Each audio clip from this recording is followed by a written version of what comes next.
Acceleration due to gravity at a depth h, मैं अभी भी उसको h ही बोल रहा हूँ ताकि कंपैरिजन करना आसान हो जाएगा, लेकिन ये थोड़ा सा ट्रिकी है यहाँ समझना। अभी तक तो आपने फॉर्मूला यूज कर लिया था, कौन सा, G इक्वल टू GME/RE² वाला।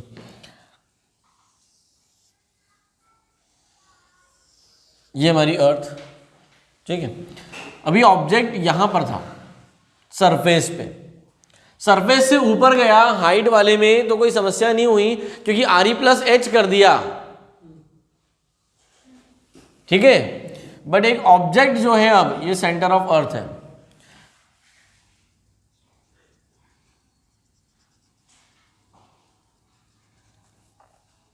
अगर अब कोई ऑब्जेक्ट यहां पे है,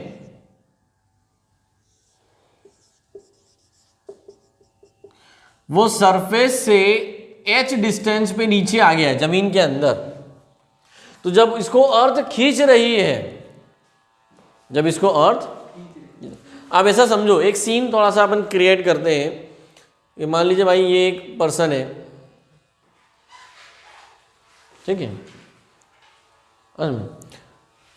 अब इस टूटे फूटे आदमी को कुछ लोग खींच रहे हैं, ठीक है। तो कौन लोग खींच रहे थे, इसके एक आदमी, फिर दूसरा आदमी, फिर तीसरा आदमी, ऐसे लगे हुए थे बीच में, है ना। ये तो ये 5 लोग इसे खींच रहे थे, 5 लोग इसको खींच रहे थे, बात समझ में आ रही। तो इन 5 का फोर्स इस पे अप्लाई हो रहा है, इन 5 का फोर्स इस पे अप्लाई हो रहा है। लेकिन क्या हुआ, इसने हाथ यहां से छोड़ दिया, अब क्या होगा, सिर्फ 3 लोगों का फोर्स ही इसके ऊपर लग रहा है, 3 लोगों का फोर्स ही। ठीक ऐसे ही क्या हो रहा है, जब कोई ऑब्जेक्ट सरफेस पे होता है तो पूरी अर्थ उसको खींचती है, but when ever object is situated inside the earth in a depth h, then whole mass of the earth is not attract the object। पूरा मास नहीं है, क्योंकि अब मास कम हो गया ना, अब सिर्फ कितना मास कंसिडर करेंगे, इतना ही, ये वाले हिस्से का तो कोई, क्योंकि अब तो हमने अर्थ को क्या कर दिया, अरे उसको पेनिट्रेट कर दिया ना, तो इतना तो अर्थ का हिस्सा हमने हटा दिया। तो इस ऑब्जेक्ट में whenever object is situated inside the earth में, then mass of the earth will be changed. मतलब अब यहाँ पे मास क्या हो गया, वेरिएबल हो गया। मास क्या हो गया, जब मास चेंज हो गया तो फिर मैं सरफेस वाली इक्वेशन नहीं अप्लाई कर सकता, कौन सी, G equal to GME/RE²। But कोई ऑब्जेक्ट के अंदर चले जाने से अर्थ की डेंसिटी पे कोई फर्क नहीं पड़ता, क्योंकि डेंसिटी होती है पर यूनिट वॉल्यूम। क्या होती है, density of earth is per unit. Density equal to क्या होता है फॉर्मूला, डेंसिटी इक्वल टू होता है mass by volume.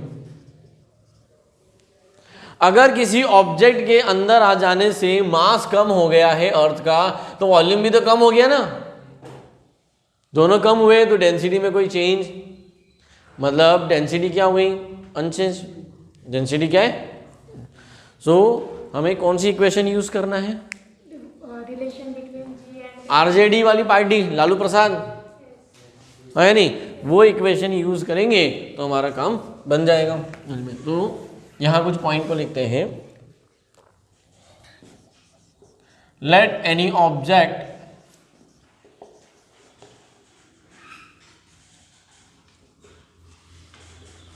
at a depth h from surface of earth, then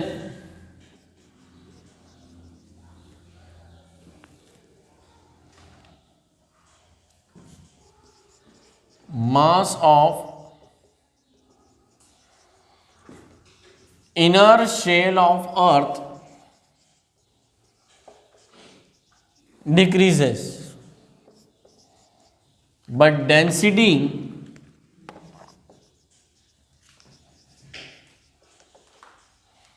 remain constant remain constant. अब जी क्या है, which is acceleration due to gravity at the surface of अर्थ। क्या है, आपस लिखने की जरूरत है, ध्यान रहेगा। तो जी का फॉर्मूला क्या था, 4/3 pi R G D, D for density. तो जी डैश क्या हो जाएगा, G dash equal to 4/3 pi. अभी देखिए यहां से लेके यहां तक क्या है, आर है। तो अब यहां से लेके यहां तक कितना बचा, आर माइनस एच। अरे बोला बचा कि नहीं, तो R E minus H D. बोलते ही नहीं हो, दोनों को क्या कर दें, डिवाइड कर दें। बोलते ही नहीं हो। तो इक्वेशन 2 को इक्वेशन 1 यानी जी डैश बाय जी कर दो जरा, क्या आ जाएगा, जी डैश बाय जी। कौन बताएगा, जी डैश बाय जी क्या आएगा, सब कैंसिल हो जाएंगे और क्या बचेगा, R E minus H upon are E. अरे बचेगा कि नहीं, R E minus H upon are E. अरे बचा। अब इसको क्या कर सकते हैं, बाइफरकेट करके लिख सकते हैं ना, R E by R E 1। तो G dash by ji equal to 1 minus H upon are E. बोलते ही नहीं हो। तो G dash equal to ji bracket में 1 minus H by are E. अरे बोलो जरा, ये क्या हो गया, कौन सा फॉर्मूला डिराइव हो गया, डेप्थ एच पे में है या नहीं, आ रहा है समझ में। जरा हाइट वाला फॉर्मूला याद करें, कौन बोला, same, g dash equal to ji bracket में 1 माइनस 2h अपॉन आर ई।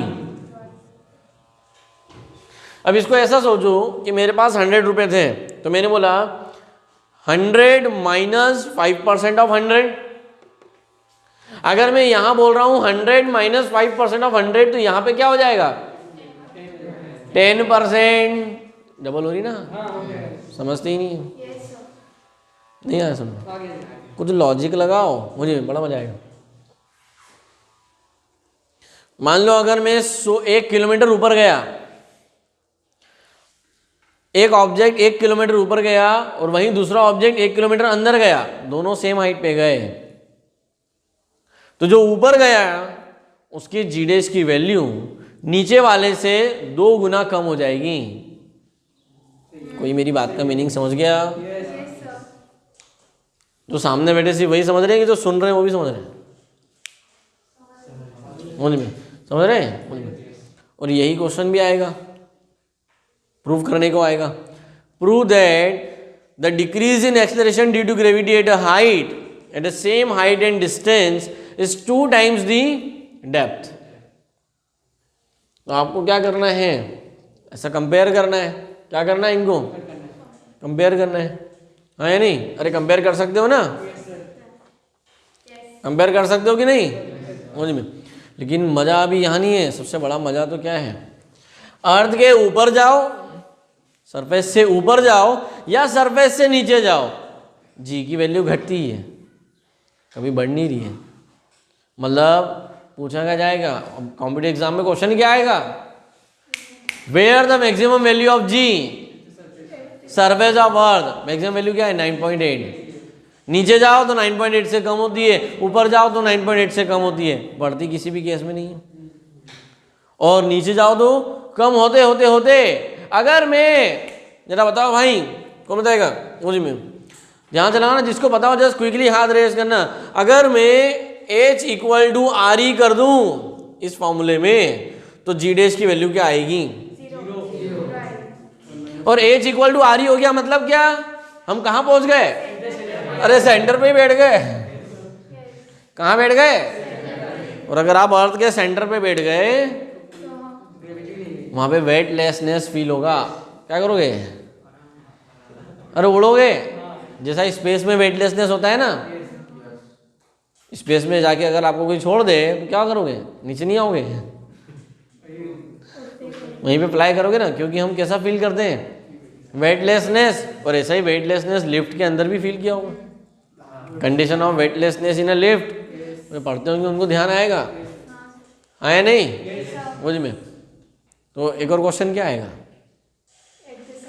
ठीक है, at which place the value of g dash is 0, at where the value of g is maximum. Point clear है? So this is the complete derivation of variation in acceleration due to gravity at a depth h from the surface of earth. यहाँ h का मतलब depth है, वहाँ h का मतलब height है। मैंने h ही सिंबल यूज किया था क्योंकि कंपैरिजन करना। अब चाहो तो x भी ले सकते हो। क्या ले सकते हो? x भी। तो ये पूरा उसका डेरिवेशन हो गया, ये पूरा नोट करना है। और इसके बाद हम नीचे कंक्लूजन लिखेंगे। क्या लिखेंगे? कंक्लूजन। कंक्लूजन क्या है कि when ever any object go up at a height और in depth at any where में the value of g decreases. First point, it is maximum at surface of the earth, it is 0 at centre of the earth. Centre of the earth में क्या है? Conclusion कितने हैं? 3 conclusion है उन्हीं में। ठीक है, इसको नोट कर लो अच्छे से और नीचे कंक्लूजन हेडिंग डाल लेना। ठीक है, now one of the graph we will studied about the between g variation in acceleration due to gravity versus. इसमें ग्राफ में कुछ है नहीं। जो कंक्लूजन मैंने आपको बताया, कंक्लूजन क्या बताया कि ऊपर जाओ या नीचे जाओ, दोनों ही केस में acceleration due to gravity g की वैल्यू कम होती है, 9.8 से कम होती है। तो अगर मुझे सेंटर से इसका ग्राफ खींचने को बोला जाए कि मान लीजिए if graph is plot g, मान लीजिए centre of the earth, centre of the earth में क्या होता है? 0 होती है। और जैसे से ये डिस्टेंस हो गया, तो मैंने एक ग्राफ बनाया g वर्सेस डिस्टेंस। तो बताओ कैसा बनेगा? सेंटर पे क्या हो जाती है? बिल्कुल g की वैल्यू 0। सेंटर पे क्या हो जाती है? तो यहाँ से बढ़ना शुरू होगी। और मान लो हम आ गए सरफेस पे,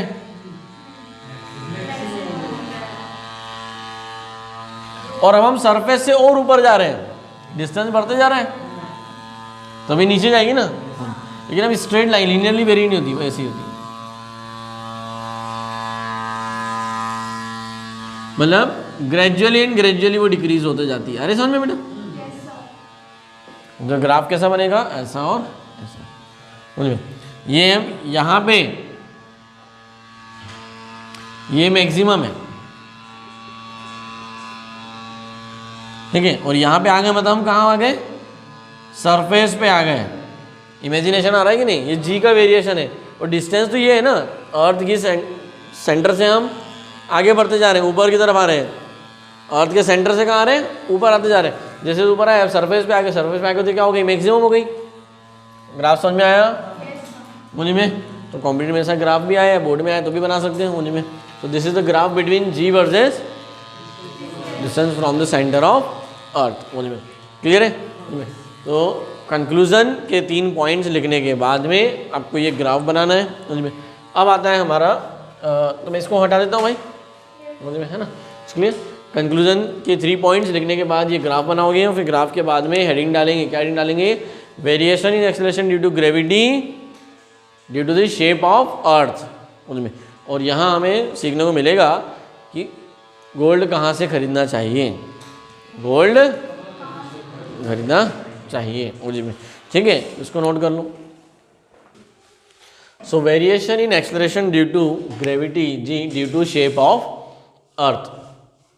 ठीक है, अभी हम सबको ऐसा लगता है जैसे शुरुआत में 9-10 से पढ़ाया जाता है कि अर्थ स्फेरिकल है, बट एक्चुअल में अर्थ स्फेरिकल नहीं होती है ना, वो थोड़ी सी इलिप्टिकल है, डोम है ना। मतलब उसका जो शेप है ना, what is the shape of the earth, the actual shape जो है अर्थ का वो कुछ ऐसा है।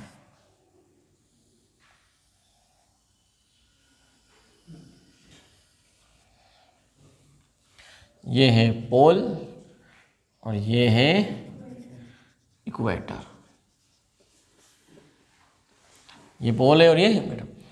अब ये है अर्थ का सेंटर। क्या है भाई? तो सेंटर से पोल की जो रेडियस होगी वो कहलाएगी आरपी। सेंटर से जो इक्वेटर की जो रेडियस होगी वो कहलाएगी आरई। समझ में आ रहा है? ये कहलाएगा आरई, ये कहलाएगा आरपी। नहीं समझे? But RE is greater than R P, R E is greater than R P.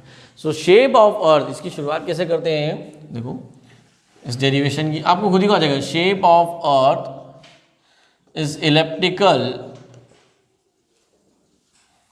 not perfectly spherical, hence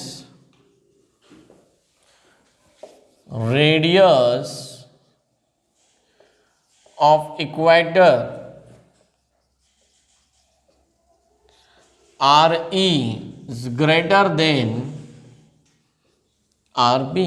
If there is a variation in radius, तो सरफेस पे जो जी की वैल्यू निकालोगे वो अलग अलग आएगी ना, क्योंकि सरफेस पे जी का फॉर्मूला क्या है,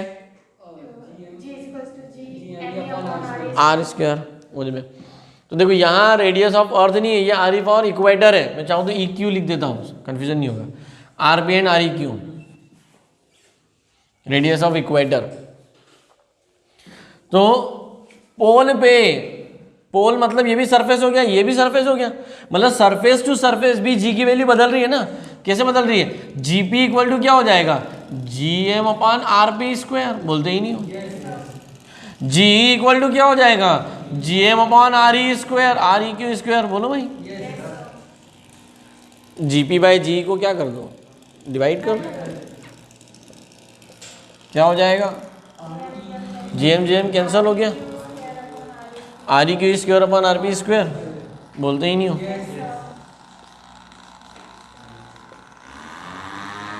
हाँ या नहीं, बोलो जरा, बोलिए। अब अगर मुझे जीपी की वैल्यू निकालना है तो जीपी की वैल्यू कैसे आएगी, GP equal to g multiply this, मतलब जीपी की वैल्यू जी से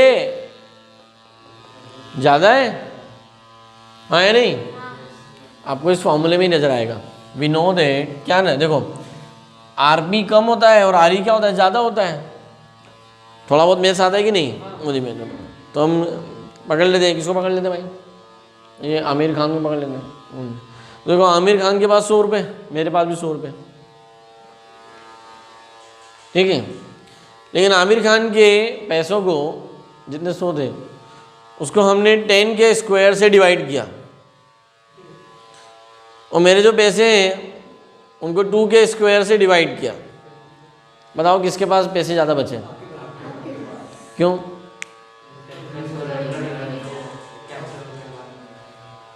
आ रहा है समझ में? सेम है दोनों के पास, जीएम वैल्यू सेम है, लेकिन आरपी क्या है, कम है, और आर ई क्या है, तो ज़्यादा वैल्यू से अगर डिवाइड करेंगे, ज़्यादा वैल्यू से डिवाइड करेंगे तो कम आएगा ना। मतलब ये वाली वैल्यू क्या आएगी, कम आएगी, और ये वाली वैल्यू ज़्यादा आएगी। बात समझ में आ गई क्या? अरे आ रही क्या नहीं आ रही है समझ में? So we know that R E is greater than R P, hence GP greater than, अरे ये बहुत बड़ा कंक्लूजन है।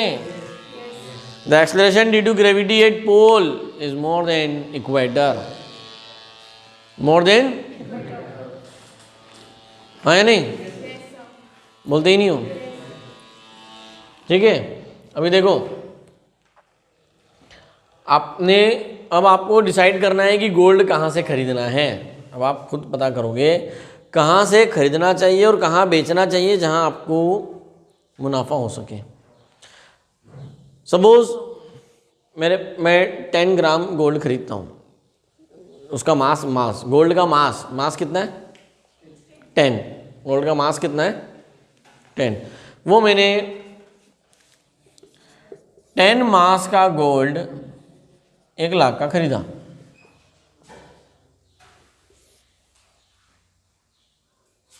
ठीक है। अब मुझे इसको सेल करना है,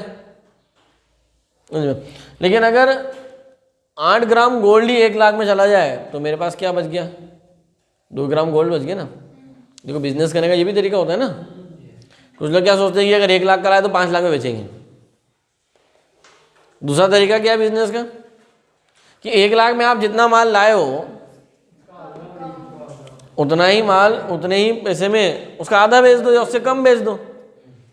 हाँ या नहीं, दोनों तरीके हुए ना। तो बात समझ में आ रही है, मीनिंग एक ही निकलेगा, बोलने का तरीका अलग है। ठीक है, तो जब किराने की दुकान में बैठोगे सब आ जाएगा। ठीक है, तो अब आप कोई बता सकता है कि कहाँ से खरीदना चाहिए और कहाँ से बेचना चाहिए जिससे कि आपका खरीदा हुआ गोल्ड आपके पास थोड़ा सा बच जाए? पेचीदा हो गया सवाल। कोई भी एक वैल्यू फिक्स कर लो आप अपने माइंड में और जी की वैल्यू को बदल लो। जीपी यहाँ ज़्यादा है और यहाँ कम है। जीपी यहाँ कम है, मतलब यहाँ कम से मल्टीप्लाई होता है, हाँ या नहीं? यहाँ कम से मल्टीप्लाई होता है ना। तो मान लीजिए कि मैं मास फिक्स कर देता हूँ, तो वेट इक्वल टू, तो weight at pole and weight at equator निकालते हैं। Weight at pole and weight at equator, 10 × 9 करते हैं, 10 वेट एट पोल पे ज़्यादा होता है, और 10 × 8, यहाँ कितना आएगा 90 ग्राम, यहाँ कितना आएगा 80 ग्राम। नहीं आया समझ में? लाए आप 10 क्वांटिटी थे, आपने पोल से खरीदा, इक्वेटर पे जाके बेच दिया, कितना बेचना पड़ेगा 80, वहाँ के हिसाब से 10 आपके पास बच गया ना। समझ में आ रहा है? प्लेस टू प्लेस क्या होगी, वैल्यूज में चेंज आएगा, समझ में? लेकिन बहुत बड़ा वेरिएशन नहीं आता। इसको पढ़ाने के बाद बच्चे क्या सोचते हैं, चलो अपना गोल्ड का बिजनेस शुरू, समझ में? ठीक है, तो 0 पॉइंट समथिंग का डिफरेंस होता है, डिफरेंस लेकिन होता है। बहुत बड़ा वेरिएशन कब आएगा, जब आप इंडिया वाकई में इंडिया से खरीद रहे हो, यहाँ से खरीद के और नॉर्थ पोल पे जाके बेच रहे हो। किसको बेचोगे, वहाँ कोई रहता ही नहीं है। पोल पे कौन रहता है, पोलर बियर। ठीक है, तो भालू को गोल्ड की रिंग पहना क्या जाना, बोले इंगेजमेंट हो गई। समझ रहे हो? समझ में आया बेटा? समझ में? तो ये तो हुए हमारे variations in acceleration due to gravity due to the shape of earth. ये फिगर बनाना है, हेडिंग डालना है, ये सारे पॉइंट लिखना है। यहाँ पे हैंस प्रूव हो जाएगा। प्रूव क्या है कि GP is greater than g, this is the relation between GP and g Q. Clear है? समझ में? तो ये इसके अंदर रिलेशन आ जाता है यहाँ पर। बस अभी इससे रिलेटेड जो इनसे रिलेटेड कुछ और क्वेश्चंस और कुछ प्रॉब्लम्स हम करेंगे तो वो समझाने लगेंगे। ठीक है, now put up heading practice problem. अभी तक जो 3 कंडीशन हमने पढ़ी है उस पर हम न्यूमेरिकल्स करेंगे। ये सबको करना है, समझ में? सो पहले मैं न्यूमेरिकल्स लिखवा देता हूँ, समझ में? फिर आप मुझे सॉल्व कर करके दिखाएंगे कि कैसी कैसी वैल्यू आ रही है मुझ में। सबसे पहला क्वेश्चन करते हैं हम, क्वेश्चन नंबर 1। मुझ में लिखो question, if radius of moon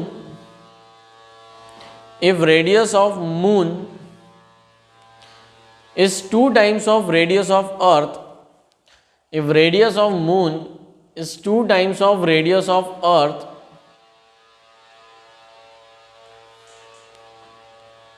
with similar mass, then find out the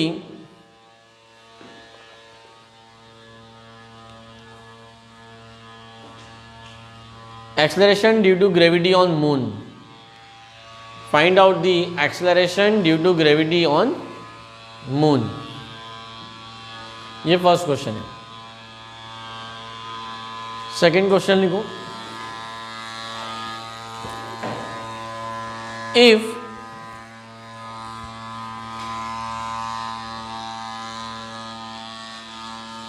mass and radius of any unknown planet, if mass and radius of any unknown planet is 2 times of earth, 2 times of earth, then find out the ratio of acceleration due to gravity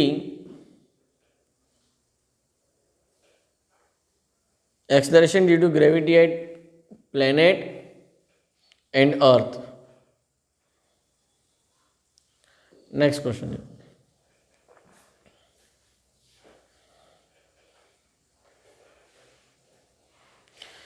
If a satellite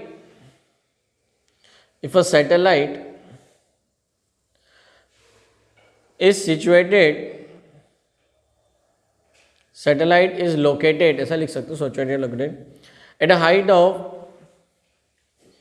3200 kilometer from the surface of earth, then find out the acceleration due to gravity. Find out the acceleration due to gravity at that height. Given है, क्या given है यहाँ पे? Radius of earth equal to 6400 kilometre. Earth की radius दी है, कितनी दी है? 6400 किलोमीटर. नेक्स्ट क्वेश्चन लिखो.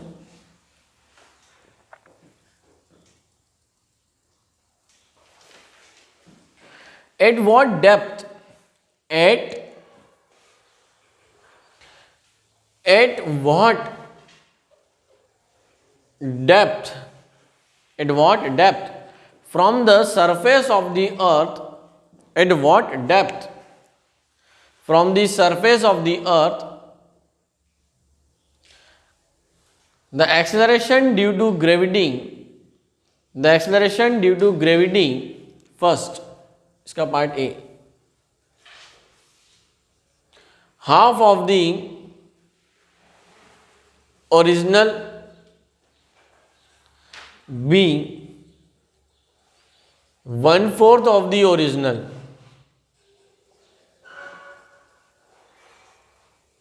half of the original and 1/4 of the original.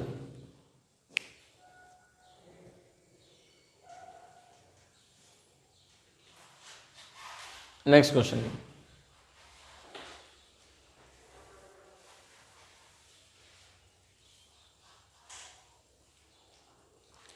If, बहुत ही प्यारा क्वेश्चन है, स्टार बना के लिखना भाई, बहुत अच्छा क्वेश्चन है. if x is the depth from the surface of earth and h is the height from the surface of earth,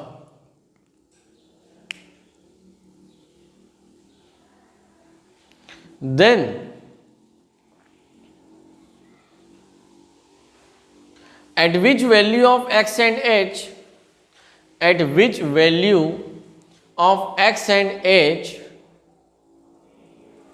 the change in acceleration due to gravity will be same? At which value of x and h the change in acceleration due to gravity will be same?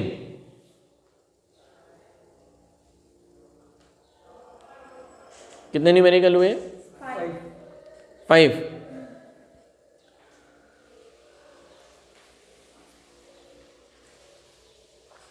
ठीक है, तो पहले इन पांचों को solve करिए, अपना पूरा effort लगाइए.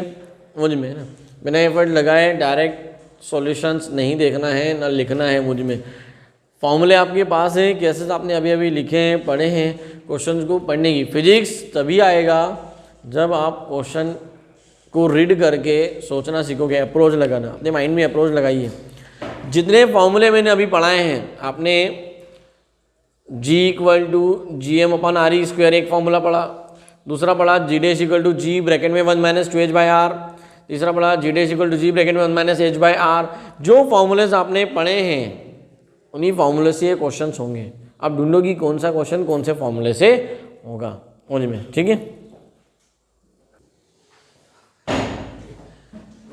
आपने जो क्वेश्चंस मैंने प्रैक्टिस प्रॉब्लम में दिए उनको सॉल्व किए होंगे तो उसको क्रॉस चेक करेगा और अप्रोच लगाइए। मान लो से आंसर नहीं आया, आपने जो सोचा था कि कहाँ तक इस पॉइंट तक आप अप्रोच लगाए उनमें। सो वन बाय वन मेरी हेल्प कौन करेगा, मैं और बीच बताते जाएगा। क्वेश्चन नंबर 1 क्या दिया था, रीड करो। Sir, if radius of moon is 2 times of radius of Earth with similar mass, find out the acceleration due to gravity on moon. कुछ ऐसा इक्वेशन दिया है, उन्होंने कहा है radius of moon is 2 time of radius of अर्थ। तो देखो इसके दो तरीके हैं। एक होता है कि बोर्ड एग्जाम में आया, मतलब फाइनल एग्जाम में आया, एनुअल एग्जाम में, तो कैसे सॉल्व करना है। और दूसरा होता है कॉम्पिटिटिव एग्जाम में, कि दोनों में है ना फटाफट दोनों। तो कौन सा रास्ता, शॉर्ट ट्रिक पहले देखें या लंबा रास्ता? लंबा रास्ता देखें फिर छोटा रास्ता देखें। लंबा रास्ता कैसे सोचना है इस तरह के क्वेश्चंस को। हमें पता है कि अर्थ पे जी का फॉर्मूला होता है, अर्थ की सरफेस पे जी का फॉर्मूला होता है gm/r²। होता है बेटा, ये अर्थ का है। क्या ये अर्थ का है, बोलो जरा। हाँ सर। ठीक है, जब मून पे निकालना है तो फॉर्मूला तो यही रहेगा, gm=g mass of moon upon radius of moon. और उन्होंने क्या बोला कि मास ऑफ अर्थ और मास ऑफ मून क्या है, सेम है। हाँ m=m बोला है ना, ये दोनों में m लिख देता हूँ डायरेक्ट, चलेगा। ये दोनों क्या है, सेम है। ठीक है, यानी पहले गिवन लिख लिया, देखो गिवन लिख लिया, गिवन है rm=2re। दूसरा mass of moon equal to mass of earth, ऐसा लिख देता हूँ। तो मैं mass of moon equal to mass of earth equal to capital M बना रहा हूँ। फिर मैंने g क्या है, acceleration due to gravity on earth, acceleration due to gravity on moon. Moon का फॉर्मूला हो गया यहाँ rm²। लेकिन मैं क्या कर सकता हूँ, इस rm की जगह ये वैल्यू पुट कर सकता हूँ, rm=2re फ्रॉम इक्वेशन नंबर 1, ऐसा लिखना पड़ेगा। फ्रॉम इक्वेशन 1 या फ्रॉम गिवन, जब ये वैल्यू पुट कर देता हूँ तो gm हो जाता है g यानी कैपिटल G m और 4re² डायरेक्ट लिख दूं। लेकिन ये क्या है, ये है हमारा GE, ध्यान से दिख रहा है। तो इस पूरे को हटा के G लिख सकते हो ना, तो मेरा GM क्या आ जाएगा, G/4। मतलब मून पे 4 टाइम कम हो जाएगा। अब इसी को इंटरेस्टिंग क्वेश्चन कैसे बना के पूछते हैं कि अर्थ पे 1 किलोग्राम गोल्ड खरीदा, कितना लिया, तो बताओ मून पे वो कितना हो जाएगा। वेट के हिसाब से देखना पड़ेगा, W=m×g, उसका वेट कितना है। पहले तो अपने को वेट दिया 1 किलोग्राम यानी 1000 ग्राम, 1000 ग्राम डिवाइडेड बाय 10, 100 ग्राम। ठीक है। तो आपका वो हो गया 100 मास हो गया। बात है समझ, इस तरह से क्वेश्चन मतलब इसी क्वेश्चन को वो ऐसा भी पूछ सकते हैं, समझ रहे हो।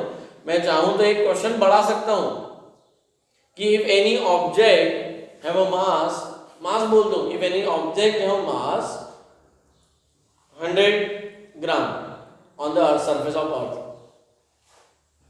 बोल में वेट कितना है 100, what will be the weight on moon. तो मून पे ये वैल्यू आ गई G/4, तो G की वैल्यू क्या हो रही, चेंज हो रही, तो वेट भी चेंज हो जाएगा ना, वेट कम हो जाएगा ना। अगर आपका वजन यहाँ पर 50 किलोग्राम है तो मून पे क्या आएगा, कम आएगा। क्या आएगा, क्योंकि मून पे G की वैल्यू कम होती है। इस फॉर्मूले के अकॉर्डिंग दिख रही है। अब इसका शॉर्टकट रास्ता कि कैसे कर सकते हैं, जब ऐसा कोई क्वेश्चन दिया हो और आपको डेंसिटी के बारे में कुछ भी नहीं बोला गया है, डेंसिटी का कोई रिलेशन नहीं बोला है, मास उन्होंने सेम बोल दिया है, तो हमें इस फॉर्मूले से पता चलेगा G is inversely proportional to r²। बताइए, G is inversely proportional to r²। क्यों, capital G constant, capital M constant, ये तो कांस्टेंट तो प्रोपोर्शनलिटी में आ गए। तो फॉर्मूला क्या बचा, G = 1/r²। रेडियस क्या होगी, डबल। तो जब ये बढ़ता है तो ये घटता है, ये कितना हो गया, डबल, तो ये 4 टाइम घट जाएगा ना। बस इतना सा रिलेशन पता हो तो सॉल्व करने जल्दी नहीं है, सेकंड में क्वेश्चन हो जाएगा। लेकिन ऐसा एग्जाम में लिख के नहीं आ सकते ना कि from this formula I have calculated an G M equal to g by 4, वो तो डायरेक्ट आंसर आ गया। तो ऐसा कब करना है जब ऑब्जेक्टिव आए, ऐसा कब करना है जब सब्जेक्टिव, सब्जेक्टिव में ऐसे सॉल्व करना है और ऑब्जेक्टिव में ऐसे। ट्रिक समझ में ही नहीं है Yes. जी? आया नहीं? बोलते ही नहीं हो, अरे बोलो भाई, कोई आपत्ति होने में? ठीक है, तो ये हो गया हमारा क्वेश्चन नंबर 1 का पूरा सॉल्यूशन। ये इसकी यहाँ पे ट्रिक थी, वो ट्रिक समझाने के लिए लॉजिक, जिसको कॉम्पिटिटिव देना है वो इस लॉजिक के ऊपर काम करना होने में। चलिए क्वेश्चन नंबर 2 बोलो।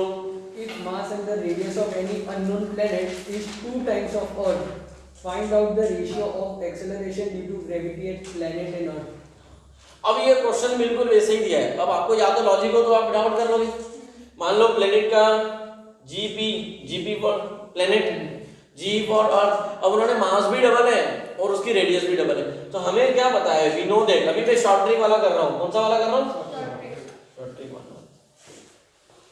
अभी आप देखो क्या हो जाएगा, जीपी इक्वल टू मास भी डबल है और रेडियस भी डबल होगी, मतलब मेरे पास जी 2m अपॉन 2r का स्क्वायर है, ऐसा है। तो क्या हो जाएगा, जी 2m 4r स्क्वायर और ये 2 और ये 2। लेकिन ये क्या होता है पूरा हमारा जी, तो GP equal to g by 2। ठीक है, मैंने सब्जेक्टिव को अभी शॉर्ट में करके दिखाया फास्ट कैसे करना है। अब इसको मैं ऐसा रिलेशन बना के भी कर सकता हूं, we know that g is inversely proportional to R का स्क्वायर। तो जब रेडियस डबल होती है तो जी 4 टाइम घट जाता है, मतलब जी बाई 4 हो जाता है। तो रेडियस से कितना हो गया, शॉर्टकट समझना, फ्रॉम रेडियस अकॉर्डिंग, सिर्फ रेडियस के बेस पे देखा जाए तो expression due to gravity at planet gp equal to g by 4। अब रेडियस को साइड में रख दो और सेकंड लॉ लगाओ। सेकंड लॉ क्या है, g is directly proportional to m. जब मास डबल होता है तो जी भी डबल हो जाता है, मतलब gp equal to 2 time of g. ये कहता है कि 4 टाइम घटा दो, ये कहता है कि 2 टाइम बढ़ा दो। आया समझ में? तो ओवरऑल रेशियो कैसे निकालेंगे, दोनों को इक्वल कर दें। तो जी बाई 4 इक्वल टू जी रखोगे तो आपको यहाँ फॉर्मूला आ जाएगा जीपी का, आया नहीं? अरे बोलते ही दोनों का कंबाइंड इफेक्ट जब लगेगा तो क्या हो जाएगा, दोनों की कंबाइंड। ये बोल रहा है 2 टाइम बढ़ाओ, ये बोल रहा है 4 टाइम घटाओ, मतलब क्या हो जाएगा, हाफ टाइम डिक्रीज करो। नहीं आया समझ? तो ये दो शॉर्टकट, एक शॉर्टकट समझ, क्योंकि रेडियस से क्या हो जाएगा, 4 टाइम घटेगा, मास से 2 टाइम बढ़ेगा, तो मास से आ जाएगा 2 ऊपर और नीचे 4। और अगर इज्जत से करना हो, इज्जत मतलब एनुअल एग्जाम के हिसाब से, तो सब पूरा लिखना पड़ेगा जी, फिर यहाँ पे एम गिवन क्या आ जाएगा, पी गिवन क्या है, पूरा सॉल्यूशन करके दिखाऊं? चलेगा? जल्दी बताओ भाई, सभी को चलेगा?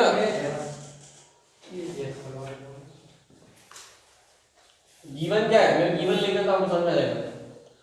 गिवन है mass of planet M P equal to 2 time of M E, radius of planet R P equal to 2 time of R E. तो ये वैल्यू आप यहाँ पे रख देना जीपी करके, तो आपका जीपी इक्वल टू हो जाएगा कैपिटल जी 2 एम ई 2 आई का होल स्क्वायर। तो जैसे रखोगे तो जीपी इक्वल टू आ जाएगा g 2 M E upon 4 R E square. इसको तू आगे लिख देता हूँ, लेकिन ये क्या होता है, ये पूरा होता है जी, तो ये हो जाएगा हमारा जी बाय 2। देखो डायरेक्ट ना, आगे आंसर। तो ये लॉन्ग टर्म, लॉन्ग एनुअल में एग्जाम, फाइनल एग्जाम में करना है तो ऐसा लिखना है, पर प्रॉपर गिवन करके फाइंड करके वो शॉर्टकट रास्ता ये दो रिलेशन से है आया। तो उस रिलेशन की प्रैक्टिस भी हो गई 2 क्वेश्चन में। अभी समझ लो आप क्या कर सकते हो, मान लीजिए आपको आगे आपने सीख लिया, तो सॉल्यूशन लिखने में क्या करिए, इसको सुनने के बाद में और समझने के बाद में थोड़ी देर बाद, यानी शाम को या कल, इन्हीं क्वेश्चनों का वापस से एक बार टेस्ट दीजिए कि हमसे ये दोबारा बन रहे हैं कि नहीं। अगर आपने आज इसको पढ़ा है, प्रैक्टिस करा और कल वापस से टेस्ट दिया और बन गए तो मतलब कॉन्सेप्ट क्लियर है। और अगर नहीं बन रहे तो हमारे कॉन्सेप्ट में क्लियर नहीं है, हम फिर रट रहे हैं। सॉल्यूशन रटना नहीं, इसके न्यूमेरिकल रटना नहीं है। क्लियर है? Yes sir. 1 हो गया, A2 हो गया। A2 का शॉर्टकट यहाँ पे था, ये मैं करूँगा। अभी हम आ जाते हैं क्वेश्चन नंबर 3 पे। तो बोलो भाई हमारा क्वेश्चन नंबर 3 क्या है? If a satellite is situated at height of 3200 km from surface of Earth, then find out the g at that height. Given radius of Earth. तो गिवन हाइट है, हाँ, yes. Given height equal to 3200 km. 32, बहुत ज्यादा है। जब as बहुत ज्यादा होता है तो हम दूसरा वाला फॉर्मूला यूज करते हैं। मुझे याद आ रहा है? Yes sir. हमने पढ़ा है ना, वो कौन सा फॉर्मूला पढ़ा है? G dash by ji equal to, g dash by ji equal to क्या हो जाएगा? R e plus h upon are e का होल स्क्वायर, ऐसा था? Yes. यस। Yes. आया नहीं था ये वाला? Yes sir. ये कैसे आया तो याद आ रहा है? तो यहाँ पर एच की जगह क्या रख दोगे? आर ई कितना है? 6400। जी कितना है? 10। लेकिन यार ये आपका जी कितना है? 10। ये सब जो है ये पूरा आपका किलोमीटर में है और जी किसमें है? मीटर में है। अरे पहले इनको क्या करना पड़ेगा? मीटर में आपको बदलना पड़ेगा। तो पहले इस पूरे को सॉल्व कर लीजिए, सॉल्व करके जो आए उसको आप कन्वर्ट कर लो। आया समझ में? बात आ रही समझ में? आया नहीं? Yes sir. क्लियर है? तो यहाँ हो जाएगा, वैल्यू रखना है आपको, सिर्फ क्या रखना है? वैल्यू रखना है।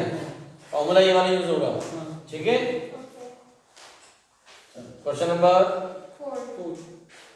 At what depth from surface of the Earth the g a half of the original and b 1/4 of the original? ये थोड़ा क्वेश्चन अच्छा है, पहले इतना आप नोट कर लीजिए, फिर हम उस क्वेश्चन का सॉल्यूशन देखते हैं।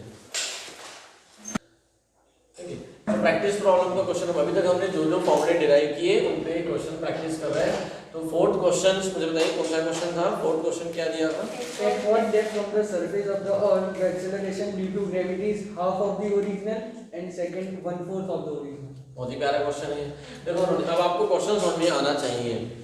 डेप्थ की बात कर रहा है और जब डेप्थ के लिए फॉर्मूला क्या है? तीनों सबसे पहले तो फॉर्मूला निकालो, g dash equal to ji bracket में 1 minus H by r t. ये फॉर्मूला आपको पता है?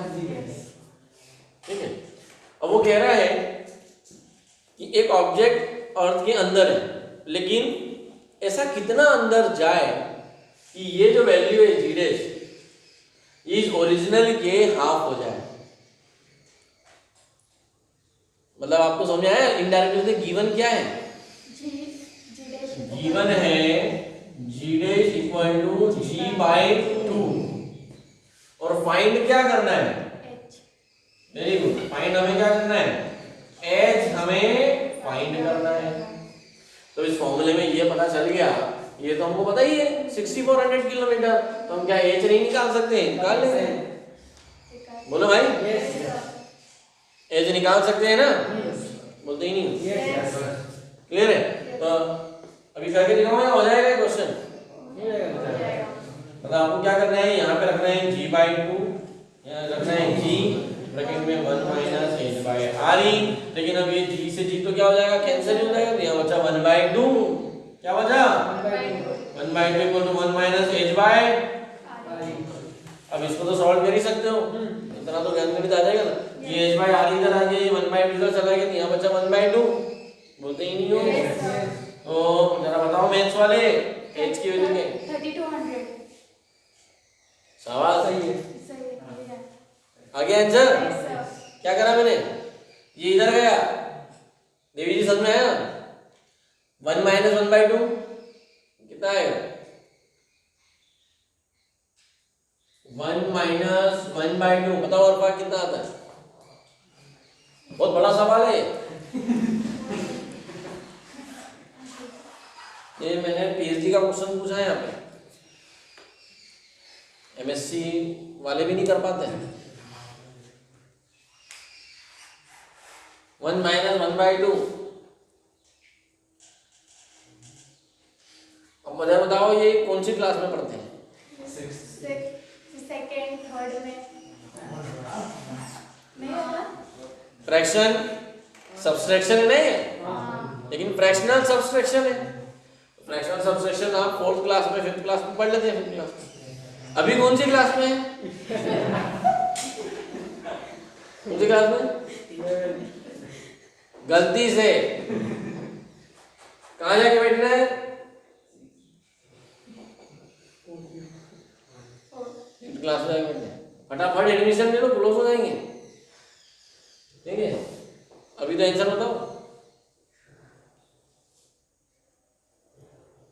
अरे 1 माइनस 1/2 तो आंसर बताओ भाई। वीडियो की क्वालिटी घट रही है। कितनों को नहीं आता? कैसे आया?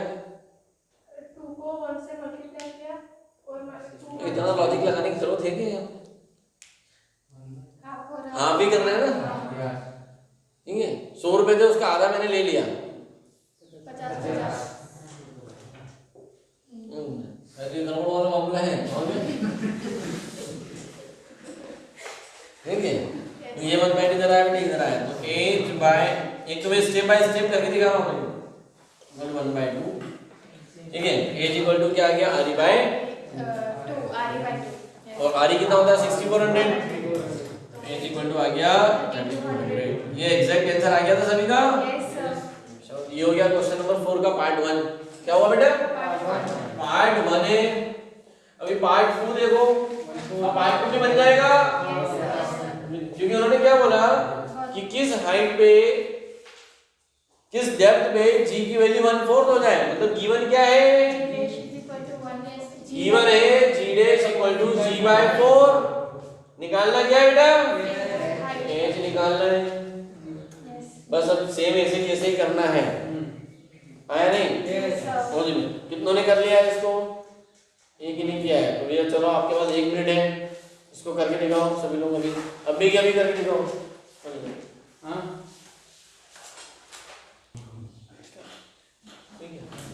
देखो, फिजिक्स में मैथ्स अच्छा होना चाहिए, मैथमेटिकल कॉन्सेप्ट स्ट्रॉन्ग बनाए। And giving information and message are the most important. That's keep in your mind. If you are unable to solve the numerical problems of the physics, especially a typical questions and even a simple, it's a clear hint that you are not fit for science. अभी decision ले लेंगे हो जाएगा। ठीक है, आप जब 11th में होते हैं, लेकिन जब एक बार पूरा 11th पास कर लिया और मान लीजिए हमने पास किया सिर्फ 30% से 40% से 35% से पास कर लिया। मैं पास की बात कर रहा हूँ, फेल भी नहीं। 30-35% 40% से पास करके आप 12th में बहुत अच्छा स्कोर नहीं कर पाएंगे, क्योंकि 12th बोर्ड CBSE बोर्ड से पास करना बहुत मुश्किल है, डिफिकल्ट पेपर है। ठीक है, जैसे तैसे 11th तो पास हो गए, लेकिन 12th रिपीट करना बहुत मुश्किल होगा। और अगर 12th में फेल हो गए, 12th रिपीट किया, समझ लीजिए कि आपका आगे कोई कैरियर नहीं है, क्योंकि 12th रिपीट को कोई जॉब नहीं देगा चाहे। और 12th रिपीटर स्टूडेंट नीट निकाल लें, ऐसा तो सोच नहीं सकते। वो JEE निकाल लें, ये भी तो संभव ही नहीं हो। 2 एग्जाम तो भूल ही जाओ। और अगर आपने साइंस लेकर ये 2 एग्जाम अपने टारगेट नहीं बनाएंगे, तो साइंस लेने का कोई फर्क मतलब ही। 11th रिपीट करना 12th से कहीं ज़्यादा बेहतर है, क्योंकि 11th रिपीट करोगे तो आपके कैरियर पे दाग नहीं लगेगा। 12th रिपीट करोगे तो जिंदगी भर का दाग लग जाएगा। नहीं है, घर में कुछ खा रहे हो और कपड़े पे गिर जाए कोई समस्या नहीं, घर वाले ही देख रहे हैं। शादी पार्टी में जाए, वो नहीं मैं खा कर रहे यहाँ ढोल तो क्या होगा? ठीक है, तो सिर्फ कपड़े पे दाग नहीं लगे, आपके चरित्र पे भी दाग लग गए। बात समझ में आ रही है?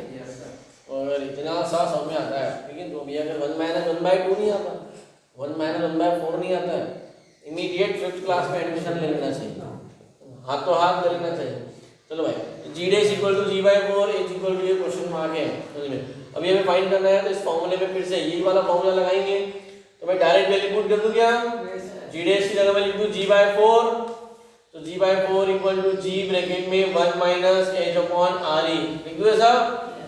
g से g क्या हुआ, कैंसिल हो गया, तो यहाँ हो गया 1/4, ठीक है। 1/4 equal to 1 minus h upon r e, फिर से इधर चला गया, ये माइनस साल प्लस हो गया, इधर आ गया, तो आपका हो गया h/r equal to 1 minus 1/4, 1 minus 1/4 मतलब 1/4 मतलब होता है 0.25, तो बचेगा कितना 0.75, 0.75 मतलब 3/4, तो 3/4 यहाँ बचा।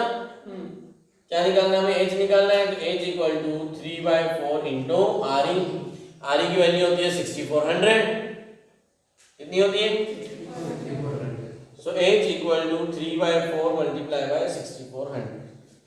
जब इसको सॉल्व करोगे यहाँ 4 के टेबल से आप सॉल्व करोगे, 4 ये 1 ठीक है, 4 6 24, तो यहाँ पे आ गया 1600, सो h इक्वल टू हो गया 4800 किलोमीटर। लेकिन कितना इंटरेस्टिंग है आप समझो, आपको वो सब पॉइंट समझ में आ रहा है कि हम अर्थ से कितना अंदर जाएं कि g की वैल्यू हाफ हो जाए, हम अर्थ से कितना अंदर जाएं कि g की वैल्यू 1/4 हो जाए।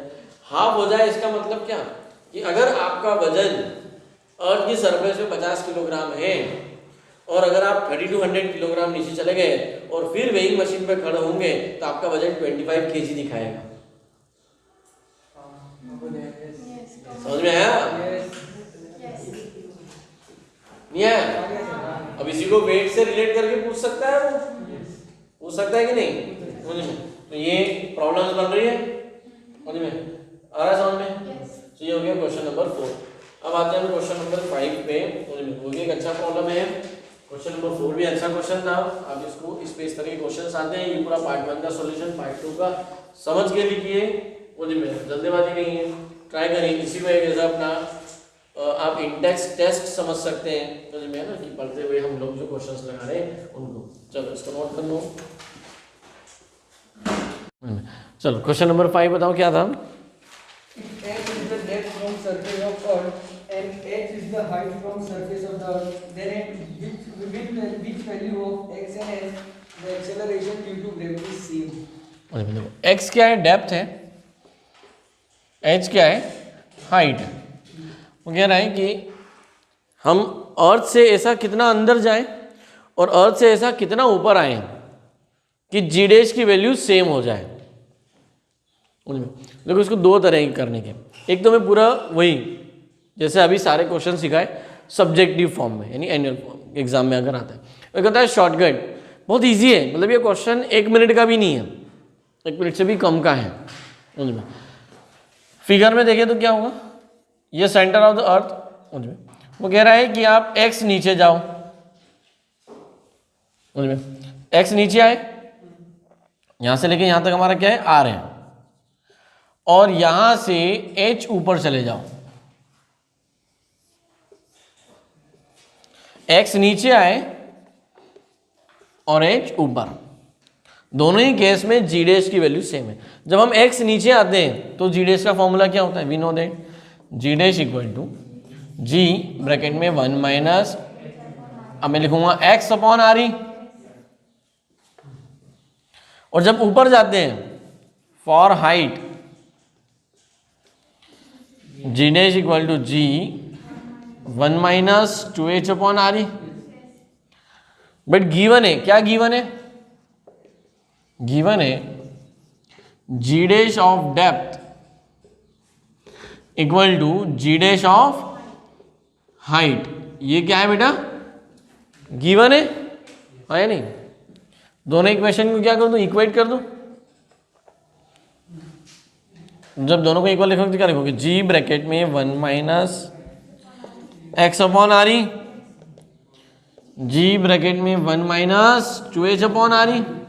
जी से जी क्या हो गया, कैंसल हो गया। अब आपके पास बचा 1 minus x by R E, 1 minus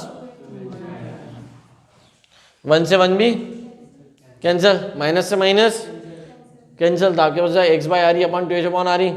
बोलिए में फाइनल आंसर आ गया x इक्वल टू 2h। अरे तो ये लाइन तो कंक्लूजन में ही लिखी थी, कंक्लूजन याद आ रहा है? तो मैंने कहा था कि अगर मेरे कंक्लूजन को सुनोगे ध्यान से, जाके नोट्स में देखो, 3 कंक्लूजन लिखाए थे, उसमें कहा था कि जितना आप ऊपर जाते हो, जितना आप नीचे जाते हो, नीचे उसका डबल जाना है आपको, मतलब sorry 2 times of the depth, नीचे आपको 2 गुना जाना है। अगर आप ऊपर आए हो 100 मीटर तो नीचे जाना है 200 मीटर। तो जी डैश की वैल्यू क्या है? ये सेम, क्योंकि यहाँ होता है x/r और यहाँ होता है 2h, इसका 2 टाइम डिक्रीज होता है ना ये। अरे सो x इक्वल टू 2h, मतलब अगर आप अर्थ की सरफेस से 1 किलोमीटर ऊपर आए हो तो आपको नीचे कितना? 2 किलोमीटर जाना पड़ेगा। अभी ठीक ऐसा ही एक क्वेश्चन थोड़ी देर पहले भी करके आए हैं। मैंने पूछा at what depth the g dash become half, question number 4 part 1। At what depth the g dash become half. तो देखो 3200 पे आधा हो गया था,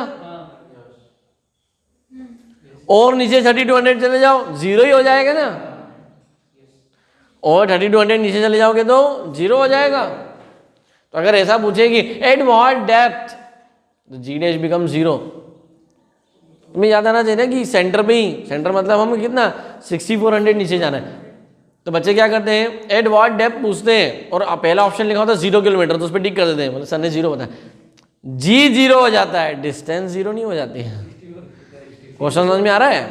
क्या पूछा जाएगा, मतलब आप इसको क्वेश्चन नंबर 6 बना के अपने माइंड में ऑप्शन के फॉर्म में, at what depth from the surface of the earth the acceleration due to gravity become 0, और ऑप्शन ए दे देगा 0 किलोमीटर, समझ में, ऑप्शन बी दे दिया 3200 किलोमीटर, ऑप्शन सी दे दिया 6400 किलोमीटर, समझ में, option D the none of this. अरे तो इतनी डिस्टेंस, मतलब आपको इतना अंदर जाना है, तब क्या होगा, वो 0 हो जाएगा। आया समझ में? कोई आपत्ति? समझ में? चलिए एक लास्ट क्वेश्चन लिखिए समझ में, ये अब आप करके दिखाइएगा। इतना समझने के बाद आप इस पे, इस फॉर्मूले पे हमने क्वेश्चन नहीं किए तो इस फॉर्मूले पे भी हो जाएगा। If the distance between, question number 6 है, if the distance between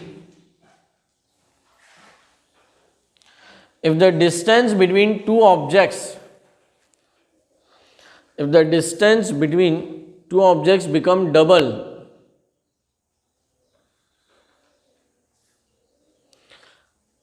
then what will be the effect on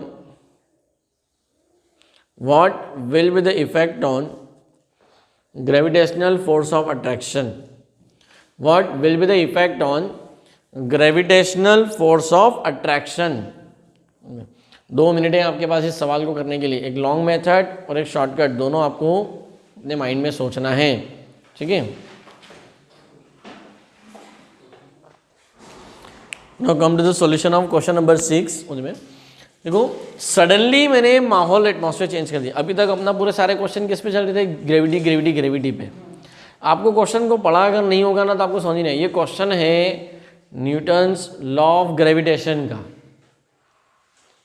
force में। मैंने कहा ना, हिंट भी बोला भी था कि एक ऐसा फॉर्मूला बचा है जिस पर हमने क्वेश्चन नहीं करे। उनमें वो कौन सा फॉर्मूला था, Newton's gravitational force of attraction. वहां लिखा भी था क्वेश्चन में, what will be the effect on force of attraction, लिखा है ना। अब फिर से इस क्वेश्चन को करने के 2 तरीके हैं। देखो मैं 2 शॉर्टकट वाला पहले बता रहा हूं। अब एफ का फॉर्मूला होता है F equal to capital G m1 m2 upon R square. R मतलब डी स्क्वायर, डिस्टेंस।